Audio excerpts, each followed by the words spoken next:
Hello. അപ്പോൾ ഇന്നാണ് നമ്മുടെ കോളേജിൽ ക്രിസ്മസ് സെലിബ്രേഷൻ.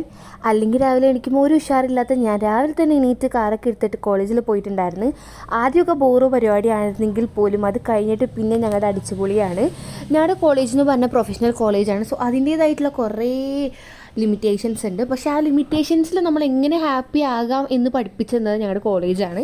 നമ്മളെ തന്നെ അങ്ങോട്ട് എൻജോയ് ചെയ്യുക, നമ്മൾ തന്നെ ഹാപ്പി ആക്കുക. അല്ലാണ്ട് ആരും നമുക്ക് ഹാപ്പി ആക്കാനുള്ള വഴിയൊന്നും ആരും പറഞ്ഞു തരില്ല. ഒരു 90% ഒക്കെ ഞങ്ങളുടെ കോളേജിൽ പഠിക്കാനായിട്ട് വരുന്നവരാണെങ്കിൽ പോലും 10% അത് പഠിക്കാനൊന്നല്ല വരുന്നത്, എങ്ങനെയൊക്കെയോ പെട്ടുപോയിട്ട് കോളേജ് ലൈഫ് എങ്ങനെയെങ്കിലുമൊക്കെ എൻജോയ് ചെയ്യണം എന്ന് ആഗ്രഹിച്ചിട്ട് വരുന്നവരാണ്. അപ്പോൾ അതിൽ ആ ഒരു 10%-ൽ ഞാനും ഉണ്ട്. അങ്ങനെ ഞങ്ങളുടെ ഇഷ്ടത്തിന് ഞങ്ങളുടെ എൻജോയ് ചെയ്തിട്ട് തന്നെ ക്രിസ്മസ് സെലിബ്രേഷൻ ആഘോഷിച്ചിട്ടുണ്ടായിരുന്നു. സോ നിങ്ങളുടെ ക്രിസ്മസ് സെലിബ്രേഷൻ എങ്ങനെ ഉണ്ടായിരുന്നു എന്ന് കമൻറ്റ് ചെയ്യുക. അപ്പോൾ വീണ്ടും അടുത്ത വീഡിയോയിൽ വരുന്നതായിട്ട് ഓക്കെ. ബായ്. തുള്ളി കളിക്കുന്നത് ഞാനാണ് ഗൈസ്. അപ്പോൾ ഓക്കെ.